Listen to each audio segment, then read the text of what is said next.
They tell you it's an honor, that you'll serve the Emperor forever. What they don't tell you is that forever means waking up once every 100 years, just long enough to kill, and then going back into the dark. You won't age, you won't die.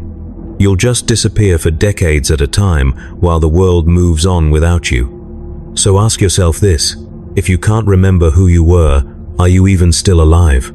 I woke to the smell of burning incense and the mechanical hum of my own heartbeat.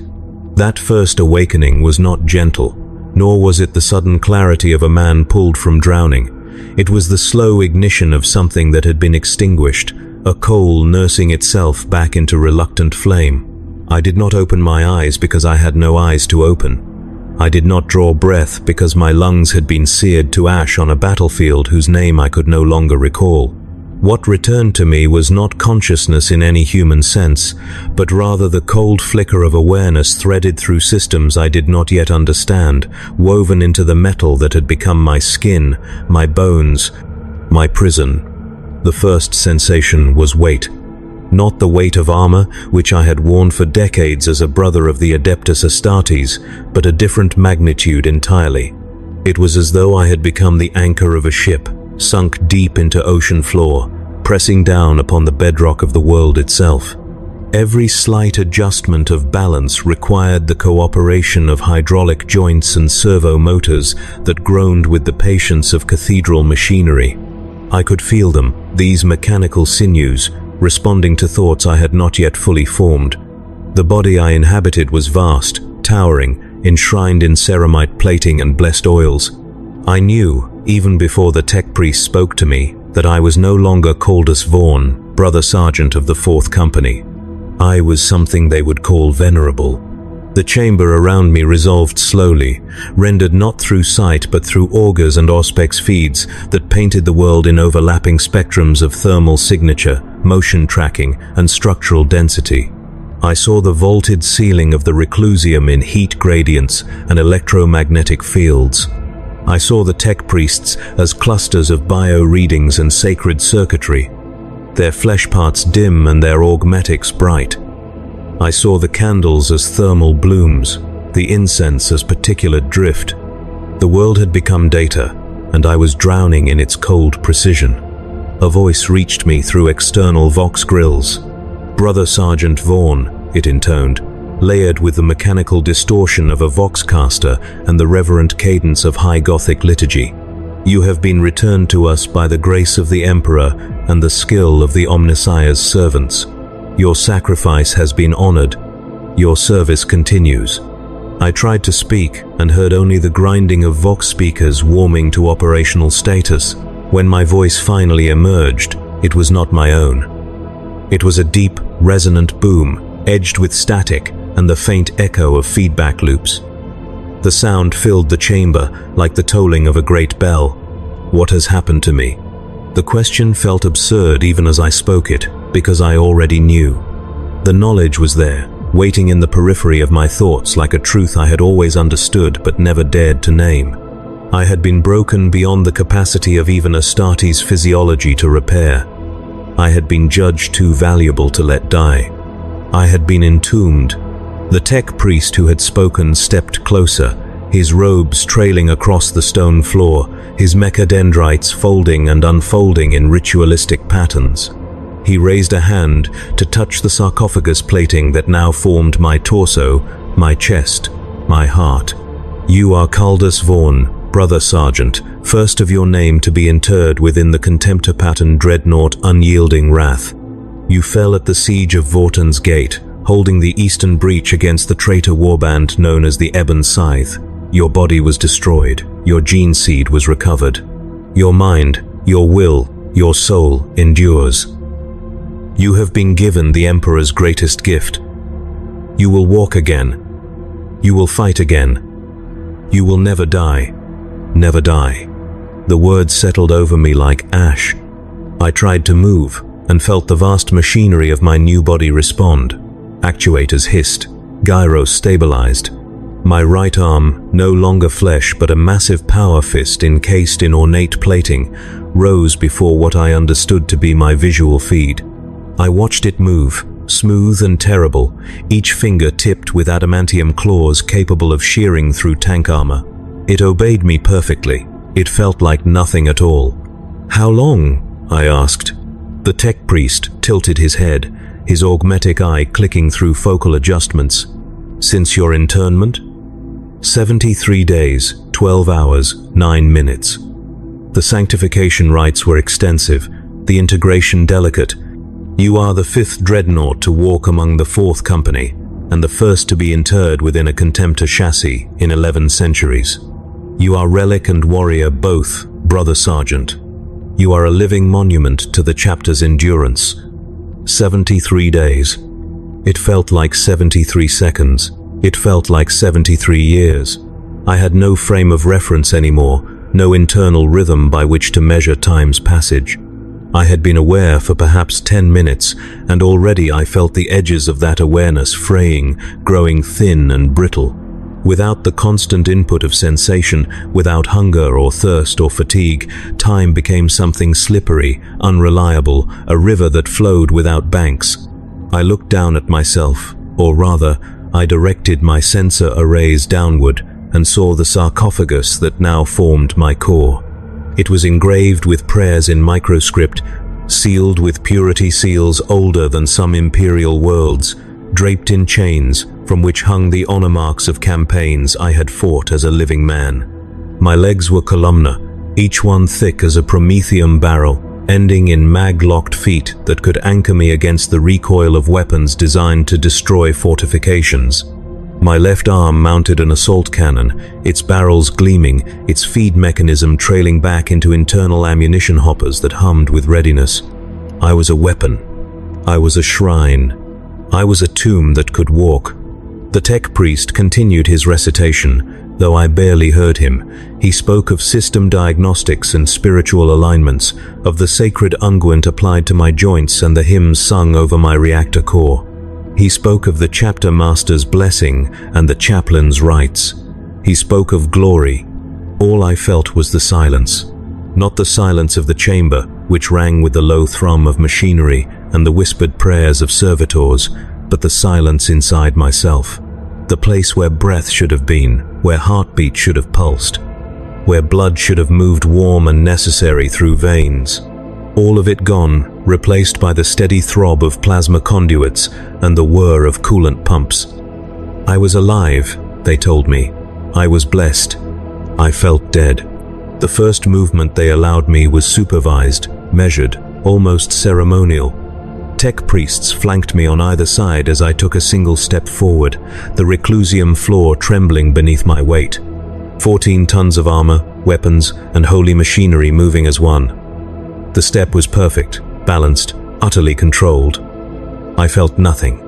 No strain in muscles, no shift of weight from heel to ball of foot, no proprioceptive feedback that told me where my body ended and the world began. I simply issued the command, and the body obeyed. Another step. Another. By the 10th step, I had crossed the chamber, and the tech priests were murmuring their approval, making notations on data slates, praising the Omnissiah for the success of the integration. I stood at the far end of the reclusium, facing a wall inscribed with the names of the fallen, and I searched for my own name among them. It was there. Caldus Vaughan, Brother Sergeant, 4th Company, fell at Vorton's Gate in the year 327, M41, honored, remembered, entombed. I stared at my own name, carved into stone, and felt the creeping certainty that I was looking at my own grave.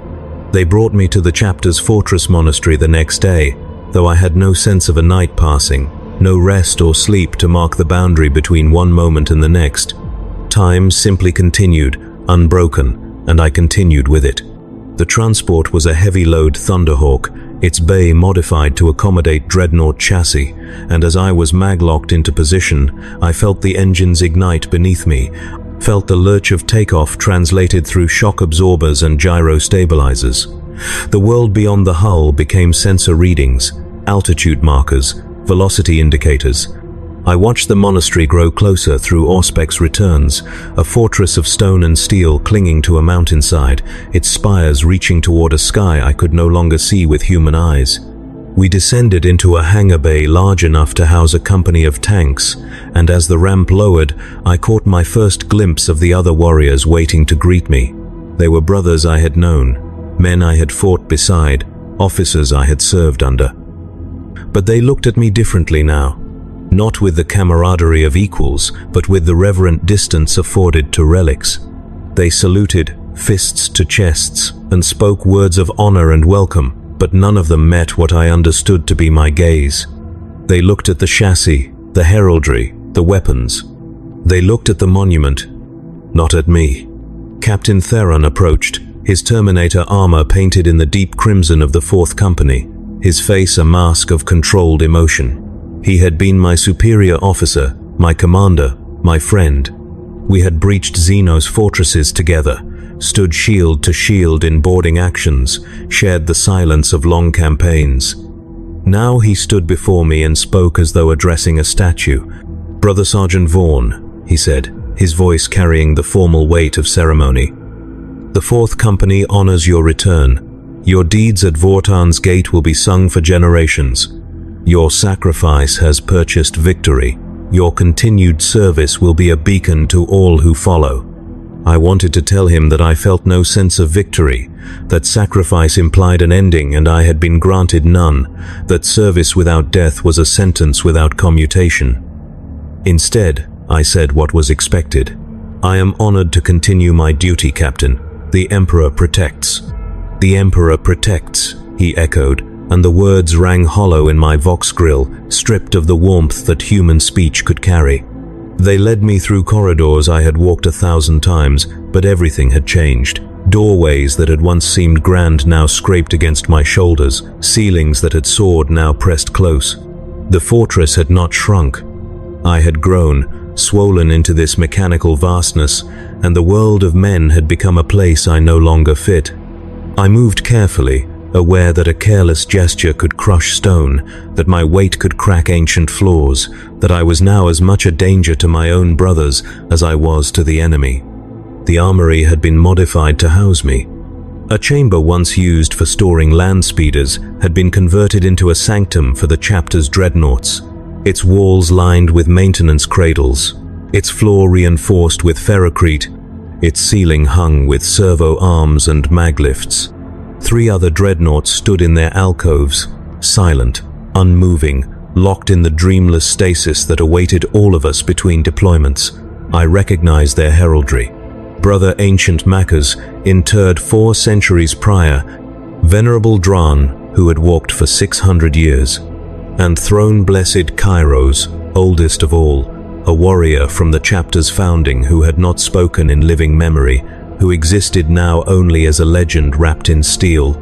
I was placed in the 4th alcove, the newest, the least honored. The tech priests connected me to the maintenance cradle, and I felt the intrusion of diagnostic probes, the cold touch of data uplinks threading into my sarcophagus systems. They spoke in Binharik Kant, their voices a rapid staccato of machine language, and I understood perhaps one word in 5, efficiency, sanctity, communion, silence. When they finished, they withdrew, and I was left alone in the armory with the other dreadnoughts, surrounded by the machinery of war and the stillness of the forgotten. Hours passed. Days. I could not tell. I stood in my cradle, mag-locked upright, systems cycled to minimal function, and I waited. There was nothing else to do, no duties to perform, no watch to stand, no battle to prepare for. Just waiting. The armory was silent except for the low hum of power conduits and the occasional hiss of pressure regulators. I tried to think, to remember, to hold on to the shape of who I had been, but memory felt slippery, unreliable. I could recall the siege of Vortan's Gate in perfect tactical detail, the disposition of forces, the angle of the traitor advance, the exact moment when the plasma blast had struck me, but I could not remember the face of the apothecary who had recovered my gene seed. I could recite the entire litany of hate, but I could not recall the taste of the chapter's sacramental wine. The things that made me human were fading. The things that made me a warrior remained, sharp and undimmed. I wondered if that was intentional. The activation came without warning.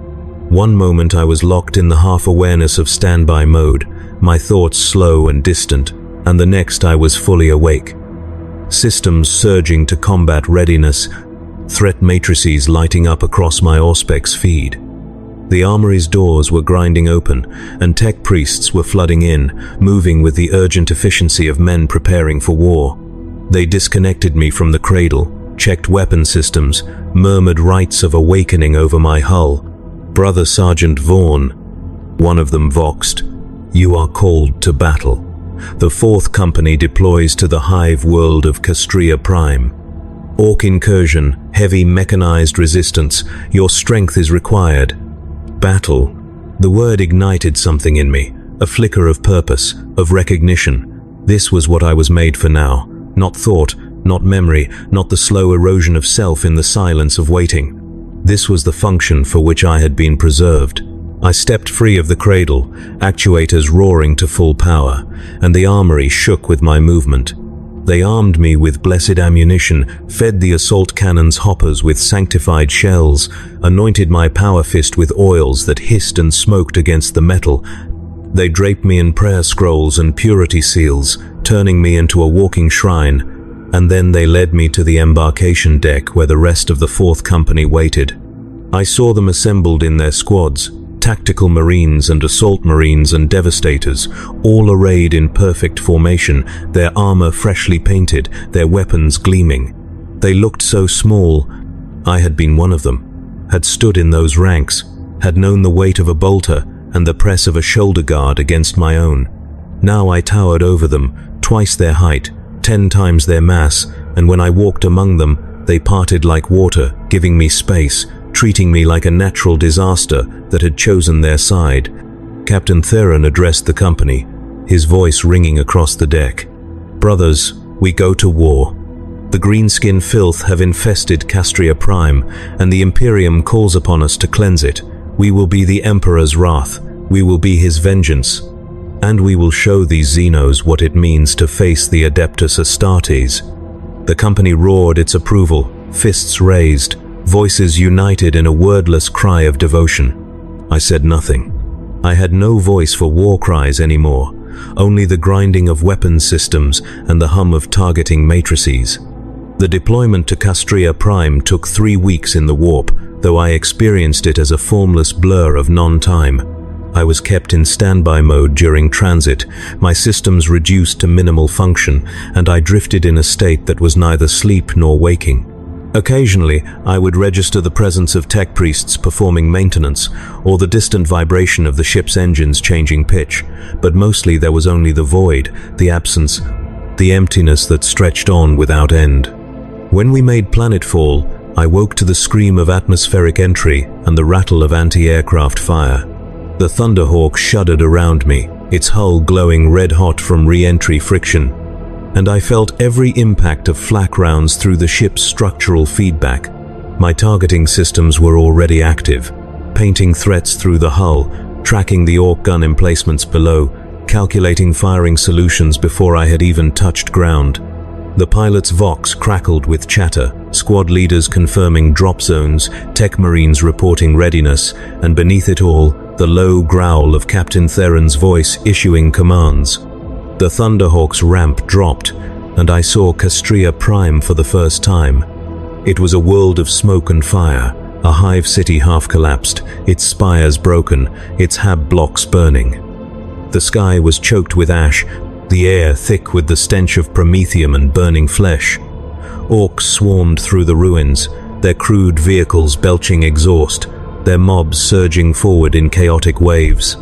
And in the distance, rising above the hive's remains, I saw their war machines, gargants and stompers, towering engines of destruction painted in garish colors and bristling with guns.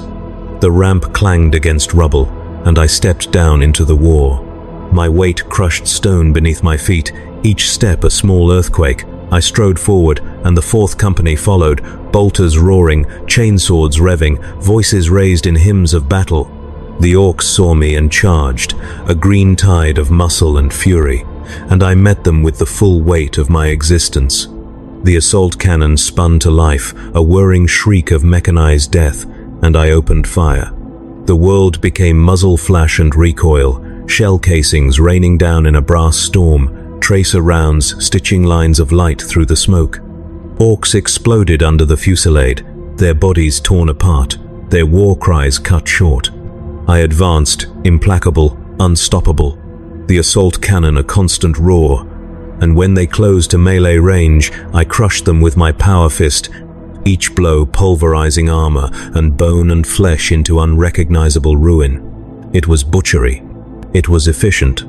It was what I had been made for. The battle lasted 6 hours, though I experienced it as a single, unbroken moment of violence. There was no fatigue, no hesitation, no mercy. I killed until the orcs broke and ran, until the 4th Company secured the hive's western sector, until Captain Theron voxed the order to cease fire. And then I stood among the dead, my hull steaming, my assault cannon's barrels glowing red hot, and I felt nothing. No satisfaction. No relief.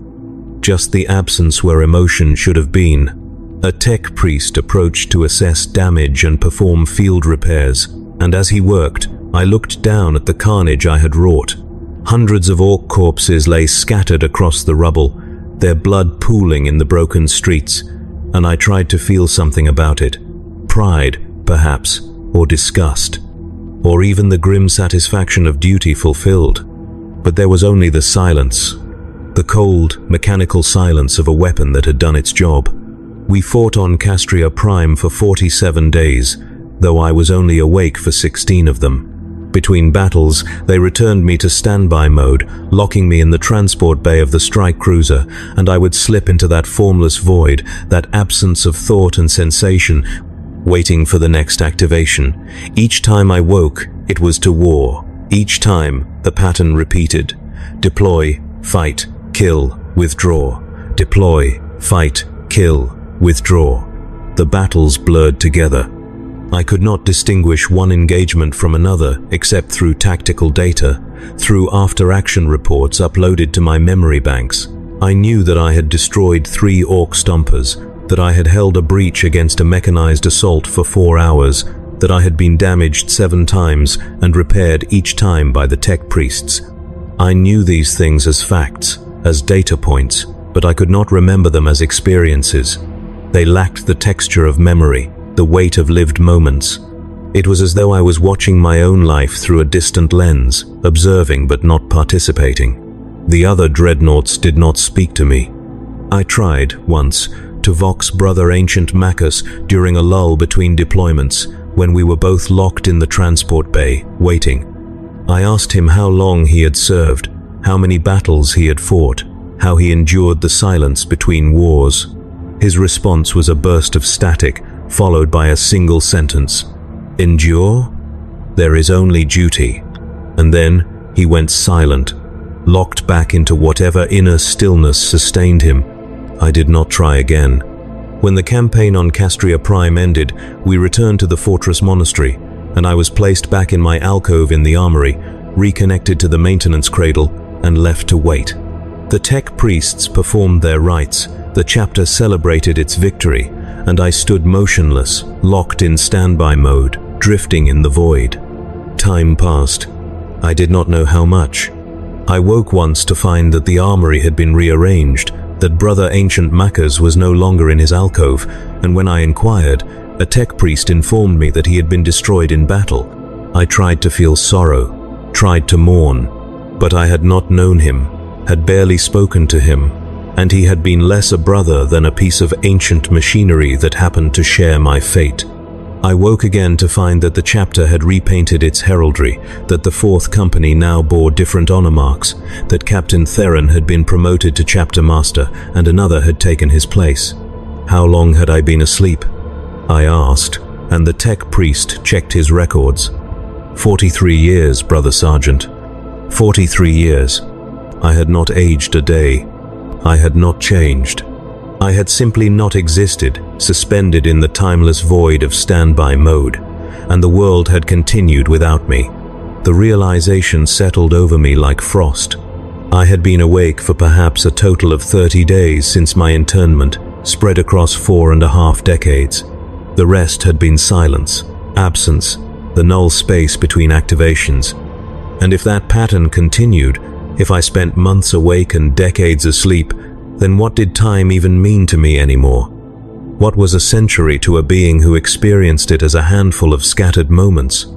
I tried to imagine the shape of my future, if such a word even applied, and saw only an endless procession of brief awakenings punctuating vast gulfs of nothingness. I would wake, fight, sleep, wake, fight, sleep. Over and over, until the chassis failed, until some battle finally destroyed me, or until the Imperium itself crumbled and I was left standing in the ruins, waiting for an activation that would never come. The horror was not the violence. The horror was the waiting.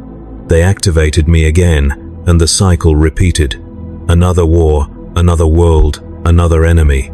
This time, it was Chaos cultists on a Forge world, and I waded through their ranks like a god of wrath, crushing their flesh-twisted bodies, burning their blasphemous shrines.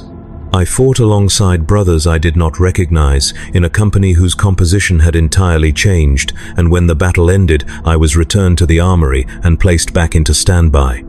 I woke. I fought. I slept. Years passed. Decades.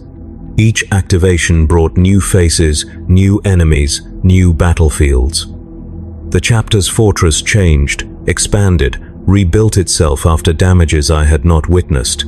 The Imperium shifted, new threats emerged, old ones returned, and I marched through it all like a monument brought to terrible life, animated by duty and nothing else. I tried to hold on to myself.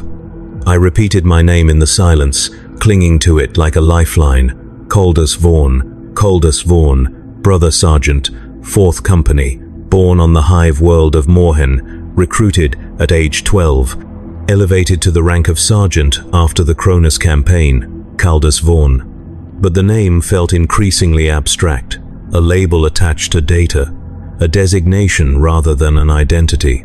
Who was Coldus Vaughn? A warrior, yes, a servant of the Emperor, certainly. But what else? What had he loved? What had he feared? What had made him laugh, or weep, or rage? I could not remember. The memories were there, somewhere, locked in the biological remains preserved within my sarcophagus, but I could not access them. The interface between my brain and the Dreadnought systems prioritized tactical data, combat efficiency, threat analysis. There was no neural pathway for nostalgia, no processing capacity wasted on sentiment. I was forgetting how to be human, and I was becoming very, very good at being a weapon. The chapter venerated me. That much became clear over the decades. I was no longer simply Brother Sergeant Vaughn. I had become Venerable Vaughn, then Ancient Vaughn, and finally, as the centuries crawled past, Throne Blessed Vaughn. My hull was adorned with new honors after every campaign, draped in chains and scrolls, painted with kill markings that numbered in the thousands. Tech priests sang hymns over my armor, and young initiates were brought to stand before me to hear the recitation of my deeds, to learn what it meant to serve beyond death. They called it an honor. They called it a blessing.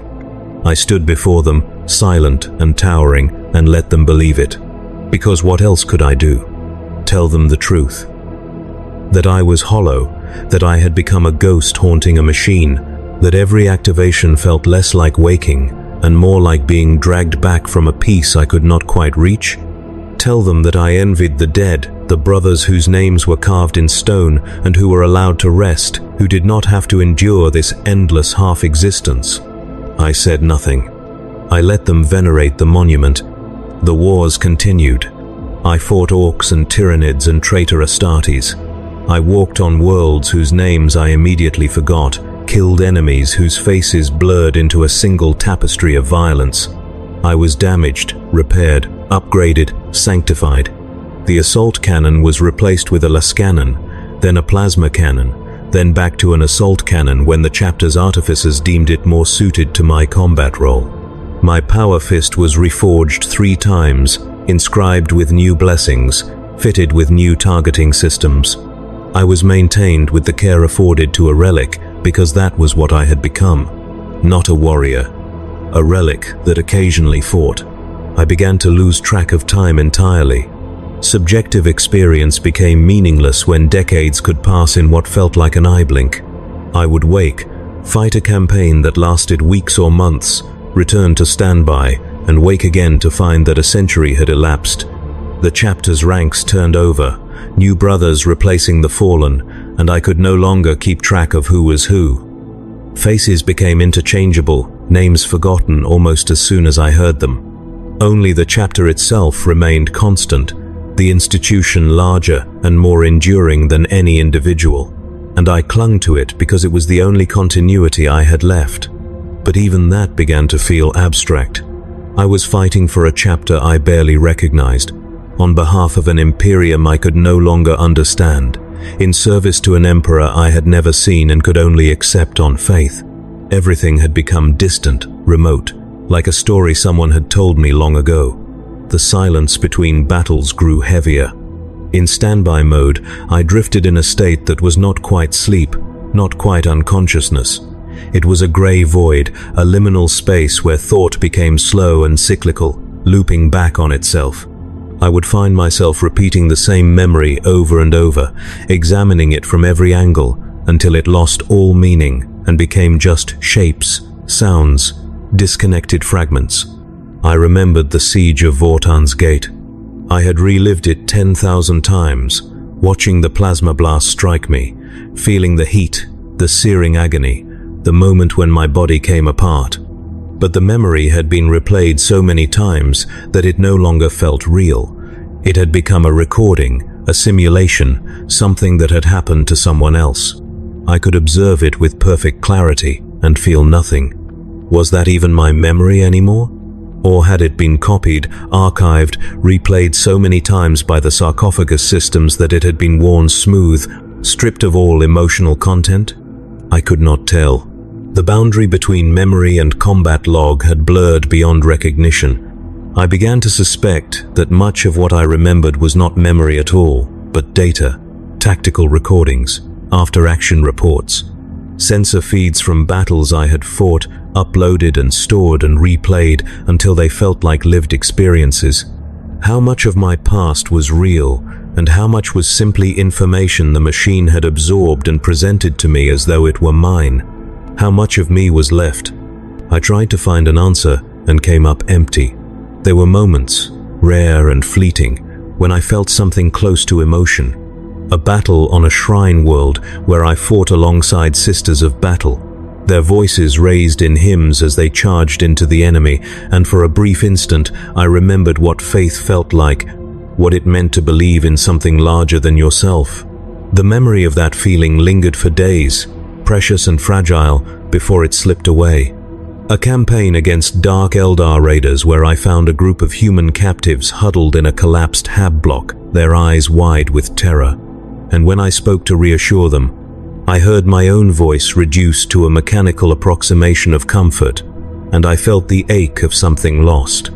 A siege where a young tech marine, barely a century old, worked through the night to repair my damaged leg actuator, and as he labored, he spoke to me of his homeworld, of the mountains he had climbed as a boy, of the dreams he had before he was recruited, and I listened, desperate for any connection to the world of the living, and when he finished and moved on, I felt the silence return, colder than before.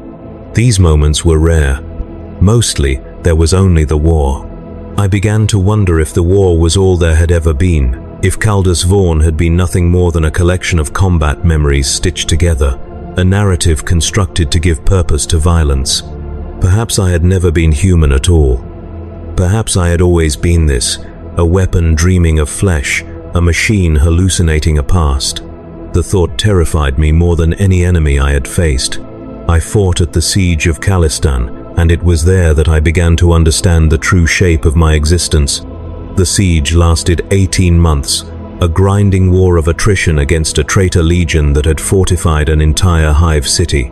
The 4th Company was committed in full, supported by Imperial Guard regiments and Titan legions, and I was deployed to the front lines, tasked with breaking fortified positions that even tanks could not penetrate. I fought every day for 18 months. I was awake for every hour, every minute, locked in a state of constant combat readiness. The tech priests kept me functional through field repairs, patching damage as I sustained it, reloading weapons between engagements. I did not sleep. I did not rest. I simply fought, an endless procession of targets and firing solutions and tactical adjustments. By the end of the siege, I had killed more than 10,000 enemies. I had sustained catastrophic damage 17 times and been rebuilt each time. I had outlasted 3 different company captains, each one falling to enemy fire and being replaced. And when the siege finally ended, when the traitor forces broke and the 4th Company claimed victory, I was returned to the strike cruiser and placed into standby mode.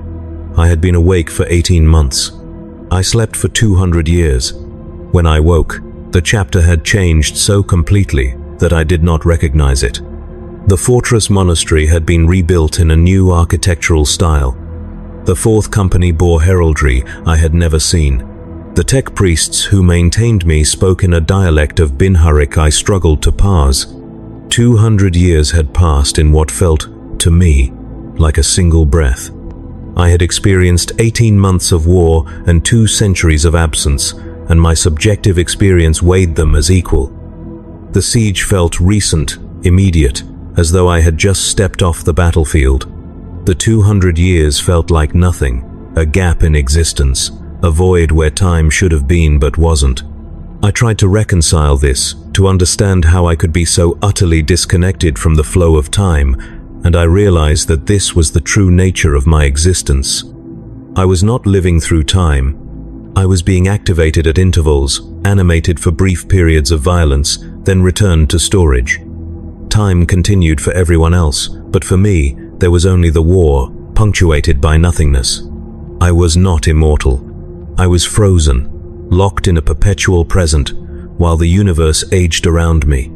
The realization was crushing. I had thought, in the beginning, that I would continue to live, to experience, to exist as I had before, only in a new form. But that was not what had happened. I had been reduced to a function, a subroutine executed only when needed. The Kuldus Vaughn who had walked among his brothers, who had known camaraderie and purpose, who had experienced the slow accumulation of days and years, he was gone. What remained was a fragment, a shard of consciousness preserved in amber, animated only to kill. I tried to speak this truth to someone, anyone, but there was no one to speak to. The other dreadnoughts were locked in their own silences, ancient beyond my comprehension, and the living brothers treated me with such reverence that honest conversation was impossible. I was a monument, a saint, a relic. They venerated me, but they did not know me.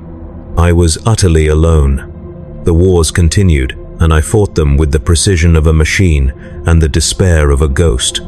I walked across burning worlds and frozen moons, through the ruins of civilizations and the depths of space hulks. I killed in the Emperor's name, and I did so without hesitation, without mercy, because that was the only thing left that I could do. The war gave me purpose, however hollow. The war gave me context, however bleak. Without the war, there was only the silence, and the silence was unbearable. I began to fear the return to standby mode more than I feared any enemy. In battle, I was alive, or at least something approximating it. My systems ran at full capacity, my sensors drank in data, my weapons roared and thundered. I was present, engaged, real, but in standby, I dissolved, became less than a dream, less than a memory.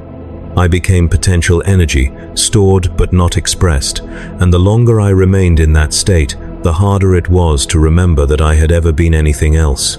I started to beg, in my own way, to be kept active. Between deployments, I would vox the tech priests, requesting additional duties, volunteer assignments, anything to delay the inevitable return to the armory. I offered to stand watch, to guard the fortress, to serve as a training aid for initiates. Anything to remain awake, to remain present. They refused, kindly but firmly. "You are too valuable to risk outside of combat, Ancient Vaughn," they would say. "Your systems require rest, to maintain operational integrity. The rites of dormancy are necessary. You will be activated when the chapter has need of you. And so I would be led back to my alcove, reconnected to the maintenance cradle, and put to sleep. Each time, I wondered if I would wake at all. Each time, I hoped, in some small and shameful corner of my mind, that I would not. The chapter celebrated its 10,000th year of service to the Imperium, and I was there, standing in the Great Hall alongside the other Dreadnoughts, as the chapter master recited the names of the honored dead. My name was among them, because in all ways that mattered, I was dead. I had fallen at Fortan's gate. I had been granted the Emperor's mercy. I had been allowed to serve beyond death. This was the story they told. This was the truth they believed. And I stood there, towering and silent, a monument to a lie. Because I had not been granted mercy. I had been denied rest.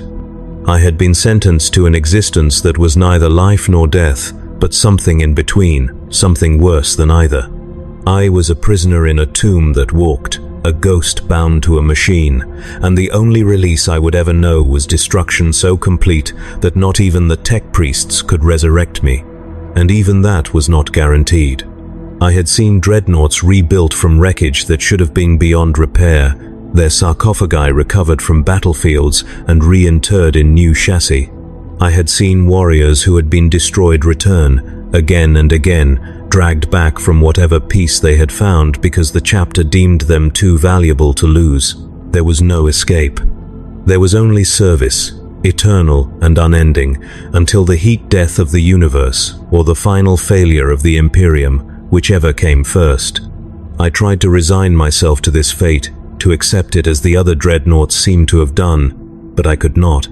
The weight of it pressed down on me, heavier than any armor, and I carried it through every battle, every deployment, every moment of wakefulness. I was afraid. Not of the enemy, not of death. I was afraid of the silence, the endless dark between wars, the void that waited every time they put me to sleep. I was afraid that one day I would wake and find that I had forgotten everything, that Coldus Vaughn had finally dissolved entirely, and all that remained was the machine, running on instinct and programming, a hollow shell with no one inside. I was afraid that I was already there. The battle on Helica the Seventh was where everything finally crystallized. We were deployed to repel a Tyranid hive fleet, a swarm that had consumed 3 systems and was bearing down on an agri-world critical to the sector's food supply. The 4th Company fought alongside 2 other chapters, supported by Imperial Guard and Navy assets, and the battle was apocalyptic in scale. Billions of Tyranids, endless waves of claws and teeth and bioacid crashing against our lines in a tide that seemed without end. I was deployed to anchor the center, to hold a narrow canyon pass that the Hive fleet was using as a primary invasion route. For 72 hours, I stood in that pass and killed everything that tried to cross it. The assault cannon never stopped firing, never cooled, its barrels glowing white-hot, and when the ammunition hoppers ran dry, tech priests sprinted forward under covering fire to reload me, and I continued. Tyranids swarmed over me, clawing at my armor, trying to tear through to the sarcophagus within. I crushed them with my power fist, shook them off, fired point blank into their masses. The ground became a carpet of bodies, and still they came, driven by the hive mind's hunger, and I killed them all. I killed for 72 hours without pause, and somewhere in the midst of that endless slaughter, I had a realization. I was not afraid.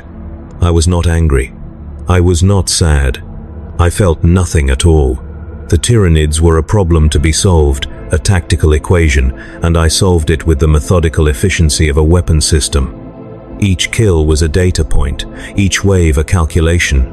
I was not defending the Imperium, not protecting the agri-world's billions, not upholding the Emperor's will.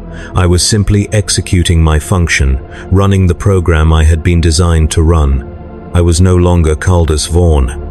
I was unyielding wrath, Contemptor pattern Dreadnought, serial number burned into the sarcophagus plating, a piece of equipment activated when needed. The man who had once inhabited this machine was gone, and I mourned him distantly, the way one might mourn a stranger whose name appeared in a casualty report. When the battle ended, when the Hive fleet was finally driven back and the agri-world declared secure, I was extracted from the Canyon Pass and returned to the strike cruiser. The tech priests marveled at the damage I had sustained, at the kill count tallied by my targeting systems, at the sheer volume of destruction I had wrought. They called me a hero. They called me a legend. They prepared me for another long sleep, another descent into the void, and as they connected the final uplinks, as my systems began to cycle down, I tried one last time to hold on to myself. Caldus Vaughn, Brother Sergeant, 4th Company, born on Morin, fell at Vorton's gate.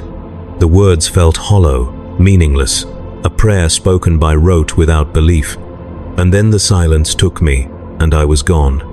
I do not know how long I slept that time. When I woke, the chapter informed me that I had been dormant for 370 years. 370 years.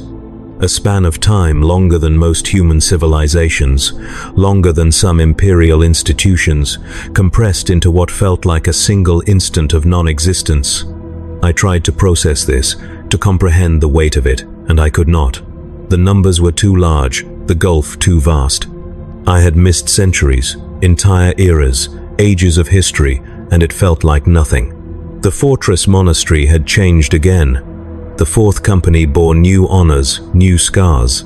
There were brothers who had been born, recruited, elevated to command, and died of old age in the time I had been asleep, and I had not known any of them. I was a stranger in my own chapter. I was a relic from an age so distant that even the records were fragmentary.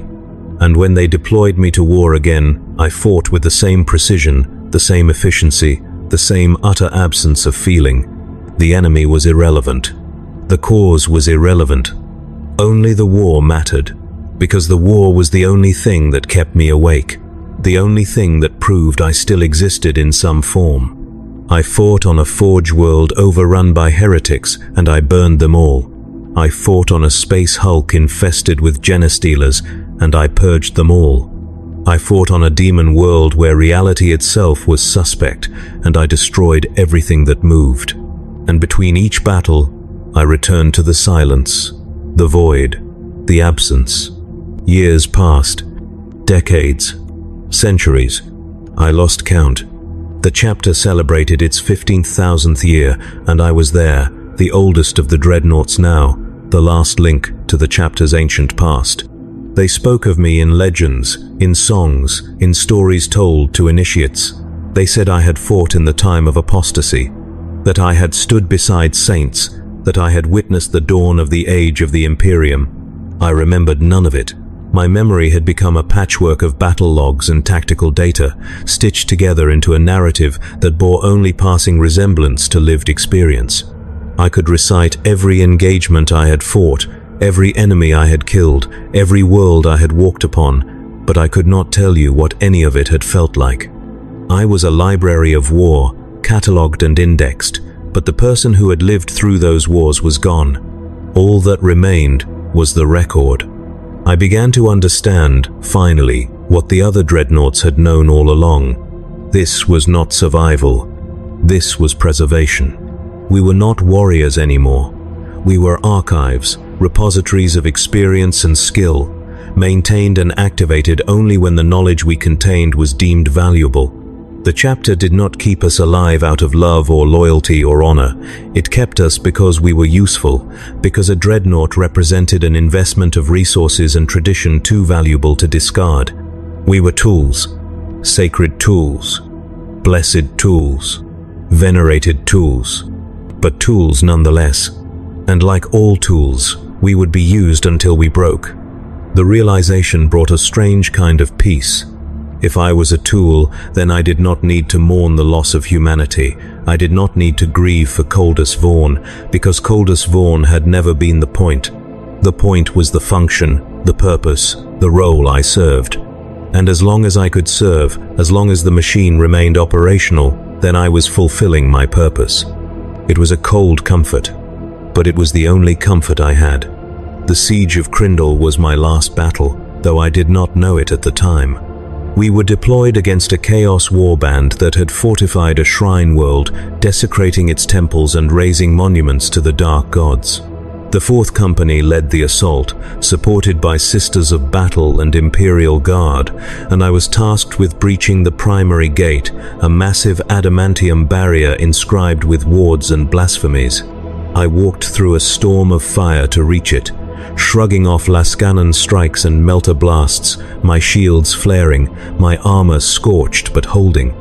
I reached the gate and drove my power fist into it, again and again, each blow shattering stone and metal, until the barrier crumbled and the way was open. The Fourth Company poured through, and I followed, crushing heretics beneath my feet, burning them with my weapons. The battle was brutal, close quarters, the kind of fighting where even a dreadnought's size became a liability. I was hit from all sides, concentrated fire from heavy weapons, chain axes biting into my leg actuators, grenades detonating against my hull. I ignored it all and pressed forward. I reached the shrine at the heart of the complex, a vast cathedral corrupted into something obscene, its walls dripping with blood, its altar crowned with skulls. And there, waiting for me, was a chaos sorcerer, his armor writhing with demonic energy, his eyes burning with malevolent light. He spoke, his voice resonant with dark power. "Ancient One, why do you serve the corpse god? He has left you to rot in that shell, denied you death, denied you peace. Join us, and I will grant you the release you crave." I did not answer.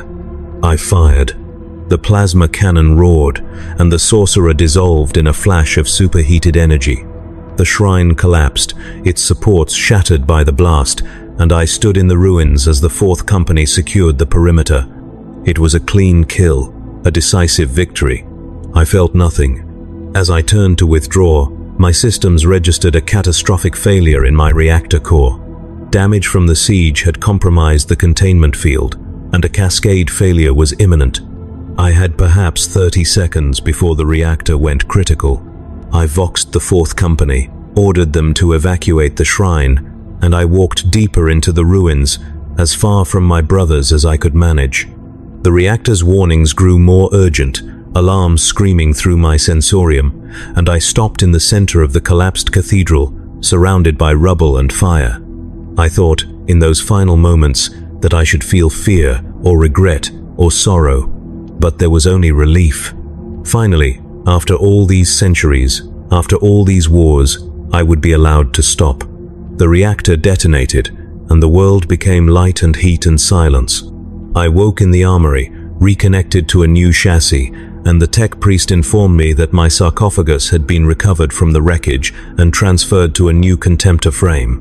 The chapter deemed me too valuable to lose. They had rebuilt me. They had denied me even that final escape. I stood in my alcove, listening to the tech priest recite the blessings, and I understood, finally and completely, the true horror of my existence. I was a dreadnought, a tomb that walked, a ghost bound to a machine, denied the mercy of death, denied the peace of silence. I would wake and fight and sleep, over and over, until the Imperium itself crumbled into dust, and perhaps even beyond that.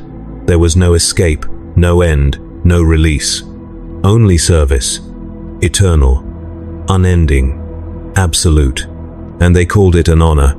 They called it a blessing. I said nothing. I let them believe it. Because what else was there to say? The silence took me again, and I descended into the void, and I waited for the next war, the next activation, the next brief moment of existence punctuating the endless dark. And in that darkness, I finally understood the question I had been avoiding for centuries. Just how terrifying is a dreadnought? Not to the enemy, to the warrior inside. The answer is simple, and it is absolute. We are the most terrifying thing the Imperium has ever created, not because of what we can do, but because of what we have become. We are the dead who cannot rest, the living who cannot die. We are the price of eternal service, the cost of the Emperor's vision. We are monuments to a single, terrible truth, that in the Imperium, even death is not the end, and mercy is a lie we tell ourselves to endure. I am Caldus Vaughn. I am unyielding wrath. I am a dreadnought, and I will walk until the stars grow cold, until the Imperium falls, until there is nothing left to fight and nothing left to fight for. Because I have no choice. Because this is the honor they gave me, and I will carry it forever in the silence between wars.